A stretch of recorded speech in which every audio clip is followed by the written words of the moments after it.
বিখ্যাত ইমাম, বিখ্যাত মুহাদ্দিস, নাম হলো মালিক ইবনে দিনার রাহিমাহুল্লাহু তাআলা। সেনাবাহিনীতে চাকরি করত। এক সময় তিনি বেলাইনে চলত, মদ পান করে করে মাঝে মাঝে মাতাল হয়ে যেত। তার একটা ছোট্ট মেয়ে ছিল, মেয়েটার নাম ছিল জামিলুন, উম্মে জামিলা, কারণ দেখতে অনেক সুন্দর। বাসায় গেলে যখন মেয়ের সামনে বোতল দিয়া মদ বের করে গ্লাস দিয়া খাইতো, মেয়েটা বলতো, আব্বু এই মদ খাইয়া তোমার ব্রেন ঠিক থাকে না, মাঝে মাঝে দেখি মায়ের সাথে খারাপ ব্যবহার করো। আমার মেয়েটা আমারে এত বুঝাইছে, তারপরেও বুঝি নাই। একদিন ঘটনাক্রমে আমি বাসায় আইসা দেখলাম আমার মেয়ের জিহ্বাটা বের হয়ে গেছে। তখন বুঝতে পারলাম আমার মেয়েটা জ্বরে আক্রান্ত হয়ে গেছে। আমি আমার মেয়েটাকে যখন বুকের সাথে নিলাম, আমার মেয়ে বলতে আছে, আব্বু তোমার মুখ থেকে মদের গন্ধ আসে, তোমার মুখটাকে একটু সরাও। মদখোর বাবার মেয়ে হইয়া রবের আদালতে দাঁড়াইতে চাই না। ইল্লা মান আতাল্লাহ বিকলবিন সালিম।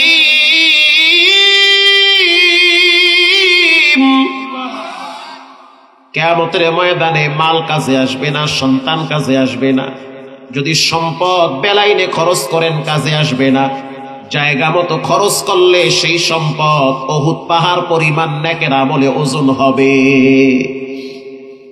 মালিক ইবনে দিনার বলে, ঘুমায়া দেখলাম কিয়ামতের ময়দান কায়েম হয়ে গেছে। স্বপ্ন তো স্বপ্নই, স্বপ্ন কখনো কখনো বাস্তব হয়, কখনো কখনো অবাস্তব হয়। তবে স্বপ্নের কথা যাকে তাকে বলা উচিত না। যাকে তাকে বলবেন না, তাহলে নিজের বিপদ নিজে ডেকে আনবে। স্বপ্ন যদি নবীরা দেখে সেটা হয় ওহী। স্বপ্ন যদি কোনো পরেজগার মুত্তাকিন বান্দা দেখে সেটা কখনো কখনো ইলহাম হয়। আল্লাহু আকবার। আল্লাহর পক্ষ থেকে ইঙ্গিত হয়, এই মরে যাওয়ার টাইম হয়ে গেছে, মরা মানুষ ডাকতে আছে, তওবা করো। কবরের বাসিন্দারা ডাকতেছে, গাট্টি বস্তা গোল করো, যাওয়ার সময় হয়ে গেছে। কখনো কখনো এটা মানুষকে সতর্ক করে স্বপ্ন দিয়ে। মালিক ইবনে দিনার বলে, যখন কিয়ামতের ময়দান কায়েম হয়ে গেল, আমি তাকায়া দেখলাম পিছনে শব্দ হইতেছে। পিছনে যখন আমি তাকাইলাম, দেখলাম একটা বিষাক্ত অজগর আমার দিকে ধাওয়া করছে। আমি তখন সামনে দৌড় শুরু করছি। কিছু দূর যাওয়ার পর তাকায়া দেখলাম একজন বৃদ্ধ মানুষ লাঠিতে ভর দিয়ে দাঁড়িয়ে আছে। আমি গিয়া বললাম, একটু বাঁচাও। সে বলল, আমি দুর্বল, অজগরের মোকাবেলায় আমি দাঁড়াইতে পারবো না, তুমি সামনে যাও। মালিক ইবনে দিনার বলেন, তিনি একজন মুহাদ্দিস ছিলেন, ফকিহুন নফস। আমি দৌড় শুরু করলাম, সামনে গেলাম, গিয়া দেখলাম আরো একজন প্রাপ্তবয়স্ক মানুষ দাঁড়ায় রয়েছে লাঠিতে ভর দিয়ে। আমাকে একটু বাঁচাও বলে, আমি পারবো না, কারণ আমি দুর্বল, অজগরের সামনে আমি টিকতে পারবো না। এরপরে আমি যখন আরো সামনে গেলাম, গিয়া দেখলাম বড় একটা পাহাড়। ওই পাহাড়ের ওই দিকে যখন নজর করলাম, দেখলাম অগ্নিকুণ্ড দেখা যায়, বিশাল এক আগুনের স্তূপ দেখা যায়। যেমন কয়েকদিন আগে আমেরিকার অঙ্গরাজ্য ক্যালিফোর্নিয়ায় রব্বুল আলামিনের গজব দিয়া পুরা ক্যালিফোর্নিয়াকে কয়লা বানায় ফেলাইছে। দমকল বাহিনীরা বলে উপর থেকে পানি মারি, কিন্তু পানির ভিতর থেকে আগুন বের হয়। যেটা কেউ পারে না সেটা একজন পারেন, তিনি হলেন কে? আল্লাহ পারে। মালিক ইবনে দিনার বলেন, আমি ভীত সন্ত্রস্ত হয়ে গেছি। আমি যখন পাহাড়ে বেড়াইছি, পিছনে তাকায়া দেখলাম অজগর, সামনে তাকায়া দেখলাম আগুনের অগ্নিকুণ্ড দেখা যায়। আমি ভয়ের কারণে যখন আবার দৌড় শুরু করলাম দক্ষিণ দিকে, তখন একজনে বলল, তুমি একটা কাজ করো, সামনে গিয়াই দেখবে একটা ঘর দেখা যায়, ওখানে কিছু বাচ্চা আছে। আমি ঘরের সামনে দাঁড়াইছি, দাঁড়ায়া দেখলাম ঘরের ভিতর থেকে কিছু বাচ্চারা বের হইতেছে। ওই বাচ্চারা বের হয়ে বলতে আছে, এই লোকটারে তো আমরা চিনি না। ওই বাচ্চাদের পিছনে দেখলাম আমার ছোট্ট জামিলা দাঁড়াইয়া আছে। আমার মেয়েটা আমার সামনে দাঁড়ায় বলতে আছে, আলাম ইয়ানি লিল্লাযীনা আমানু আন তাখশা কুলুবুহুম লিযিকরিল্লাহ। ও আমার আব্বা, এখনো কি সময় হয় নাই আল্লাহর ডরে ইবাদত বন্দিগি করবা? এখনো কি সময় হয় নাই আল্লাহর ভয় অন্তরে ঢুকাবা? এখনো কি সময় হয় নাই মৃত্যুর ভয় অন্তরে ঢুকাবা? এখনো কি সময় হয় নাই নামাজ পড়বা? এখনো কি সময় হয় নাই ঈমানওয়ালা হবা? আমি আমার মেয়েটার সামনে যখন দাঁড়াইলাম, আমার মেয়েটা হাতটা বাড়ায় দিল, অজগর পিছনে চলে গেল। আল্লাহু আকবার। তখন আমি বুঝতে পারলাম এই মেয়েটাকে রব্বুল আলামিন বাবাকে নিরাপত্তা দেওয়ার জন্য জান্নাতের গেটে দাঁড় করায় রাখছে। রাসূল বলেছেন, কারো বাচ্চা যদি ছোটবেলায় মারা যায়, সে যেন অপেক্ষায় থাকে, তার রব তাকে জান্নাতে নেওয়ার জন্য একটা রাস্তা বের করে দিছে। এই জন্য সন্তানরা কখনো কখনো নেয়ামত হয়, আবার কখনো কখনো মা বাবার জন্য গজবের কারণ হয়। এই বাংলাদেশে কত জায়গায় গেলে শুনি, হুজুর আমার সন্তানের জন্য দোয়া করেন, আমার সন্তান নেশাগ্রস্ত হয়ে গেছে, আমার সন্তান মাতাল হয়ে যায়, সন্তান বাবা খায়, সন্তান মদের সাথে সম্পৃক্ত। এই জন্য আল্লাহ তাআলা বলেন, ওয়া আসারাল হায়াতাদ দুনিয়া, দুনিয়াকে যারা প্রাধান্য দেয়, ফা ইন্নাল জাহিমা হিয়াল মাওয়া, তাদের ঠিকানা হবে জাহিম নামক জাহান্নামে। জাহান্নামের অনেকগুলা নাম আছে। একটা নাম হলো জাহিম, আরেকটা নাম হলো সাকর, আরেকটা নাম হলো হুতামা, আরেকটা নাম হলো লাযা। এগুলা হলো জাহান্নামের এরিয়ার নাম। দুনিয়ার আগুন দুনিয়ার হাতে জ্বললে হাত পুড়ে যায়, পা পুড়ে না, কিন্তু জাহান্নামের আগুনের তাপ এত বেশি। আল্লাহ পাক বলেন, আল্লাতী তাত্তালিউ আলাল আফইদা, শরীরের যে কোনো অঙ্গে লাগলে কলিজা ভুনা হয়ে যায়। জাহান্নামের আগুন থেকে যদি বাঁচতে চান, অনুরোধ করে বলি, জীবনে নামাজ ছাড়বেন না, হারাম খাবেন না, কারো হক নষ্ট করবেন না। কারণ মানুষ পুরা, এটা ভয়ঙ্কর একটা দৃশ্য। মানুষের দেহে আগুন লাগলে মানুষ টিকতে পারে না। আগুনে পুরা মানুষ আমি আমার চোখ দিয়ে দেখছি। কারণ গত 2 বছর আগে আপনারা পত্রিকায় দেখছেন, এই শীতের ভিতরে ঢাকা থেকে একটা লঞ্চ আমাদের বরিশালে যাওয়ার জন্য যাত্রী নিয়ে রওনা হয়েছে। লঞ্চের ভিতরে এমন যুবক ছিল যার কালকে বিবাহ হবে আসরের পরে, যার কালকে বিবাহ হবে আসরের পরে। বান্দা ভাবে একটা, রবের সিদ্ধান্ত হয় আর একটা। বান্দা মনে করে বাড়িতে যাব, রবের সিদ্ধান্ত হলো কবরে যাওয়া লাগবে। কথা ঠিক না বেঠিক? বান্দা ভাবে একটা, সিদ্ধান্ত হয় আর একটা। যুবক নতুন চাকরি পাইছে, নাম হলো সগীর আহমদ, আমাদের পাশেই তার বাড়ি। চেহারাও সুন্দর, এক মায়ের একটাই ছেলে। নতুন চাকরি পাইলো, মা বলল, তোমার জন্য ভালো একটা পাত্রী ঠিক করছি। চাকরি যদি ভালো হয়, ভালো ফ্যামিলিতে বিবাহ করা যায়, বেতন বেশি পাইলে নামি দামি বংশের মেয়ে বিয়ে করা যায়। তোমার জন্য ভালো একটা মেয়ে ঠিক করছি। মেয়েটার বাবাও দিনদার, মাও দিনদার, মেয়েটাও ভদ্র। খোঁজ খবর নিয়ে দেখলাম তোমার জন্য পারফেক্ট। বাইতুল মুকাররম থেকে মেয়েটার জন্য একটা নাকের চুমড়ি নিয়ে আসবা, নাকফুল নিয়ে আসবা। চকবাজার থেকে বিবাহের পয়নামা নিয়ে আসবা। মা আর সন্তান কথা বলতেছে, এটা অটো রেকর্ড হচ্ছে। এই রেকর্ড পরবর্তীতে গোয়েন্দা বাহিনীরা বের করেছে যে কি কথা বলল, শেষ কথা। সন্তান বিবাহের সামগ্রী নিয়ে যখন লঞ্চে উঠল, আমাদের ওই বরিশাল অঞ্চলের লঞ্চ গুলায় কেবিন আছে, কেবিনের ভিতরে কোয়ালিটি আছে। কিছু কেবিন আছে এসি আছে, কিছু কেবিন আছে এসি নাই, নন এসি কেবিন। যুবক শীতের দিন নন এসি কেবিন নিছে। কেবিন নেওয়ার পর গাট্টি বস্তা রাইখা আরামে শুয়ে পড়ল কম্বল গায়ে দিয়ে। এদিকে মায়ের সাথে ঘন্টার পর ঘন্টা কথা হইল। সন্তান বলল, মা বাবারে ঘাটে পাঠায় দিবা, কারণ আমি বিবাহের সামগ্রী নিয়ে যে আসতেছি এগুলা একা বোঝা বহন করতে পারবো না।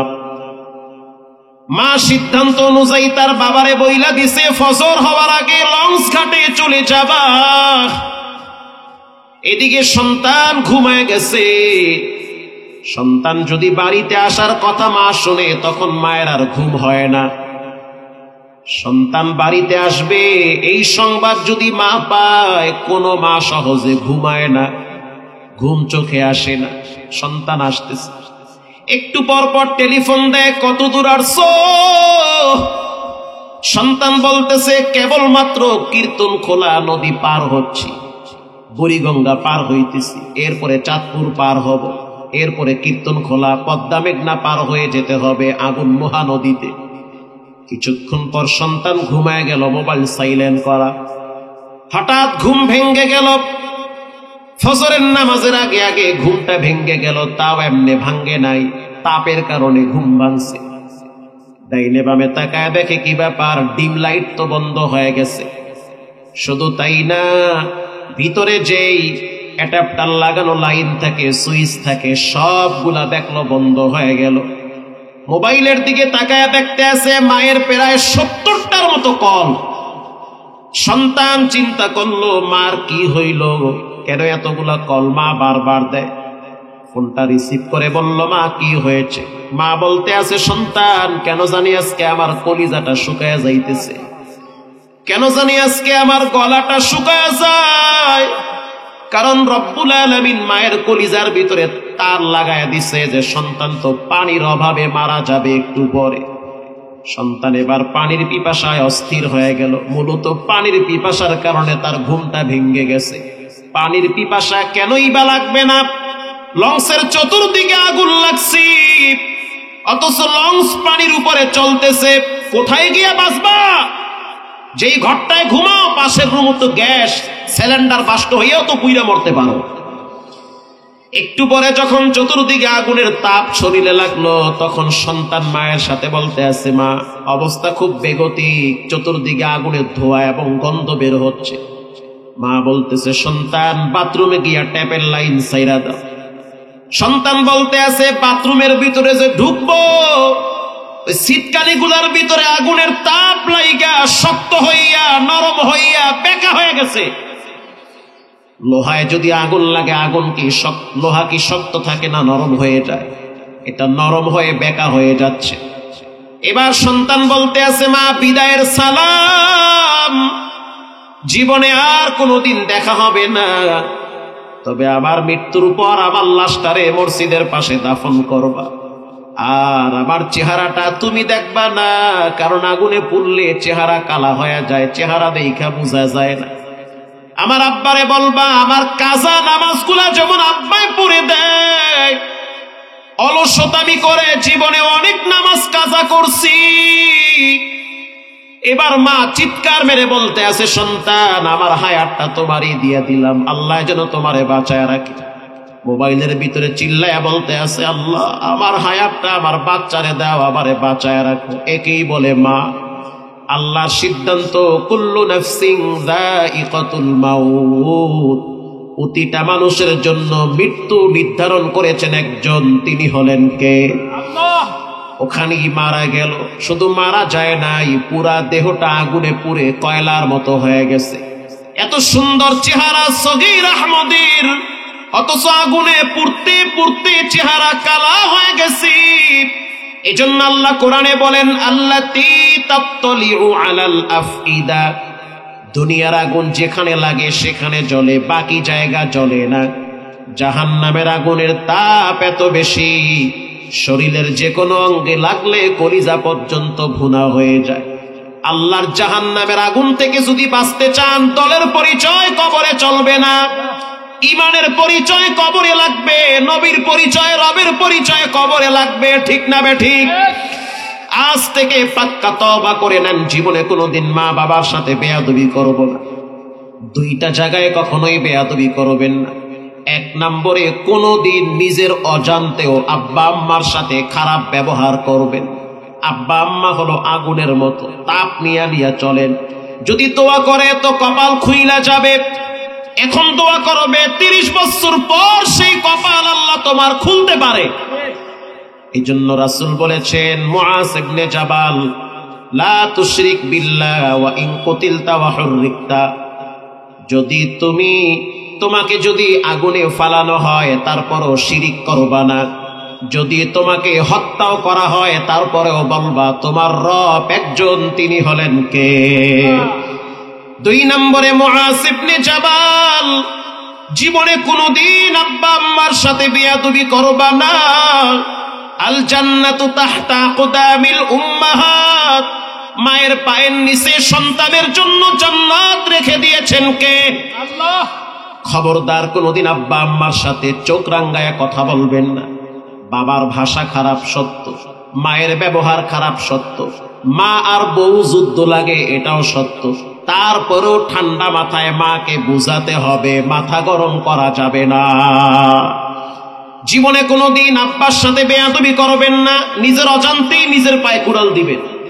আব্বা আম্মাকে গোপনে গোপনে পকেট খরচ দেন, কারণ মানুষ বুড়া বুড়ি হয়ে গেলে তাদের টাকার প্রয়োজন আছে না নাই? ওই যে আমার মায়ে যে 2টা বাচ্চা জন্ম দিছে, 2টা মেয়ে, তারা তো বড় হয়েছে, বিয়ে দিছি, ওই 2 বোনের বাড়িতে তো মা যায় বাবা যায়, তাদের যদি টাকা না থাকে কেমনে গিয়া মুখ দেখায়? মেয়ের বাড়িতে গেলে নাতিরা জড়ায় ধইরা বলে দাদি টাকা দাও, চিপস কিনে দাও, নানু কিছু কিনে দাও। আপনি যদি আপনার মা বাবাকে টাকা না দেন তখন তারা দিল থেকে কষ্ট পায়। এজন্য আব্বা আম্মাকে গোপনে পকেট খরচ দিবেন। জীবনে কোনোদিন নামাজ ছাড়বো না, হারাম খাবো না, আব্বা আম্মার সাথে বেয়াদবি করবো না।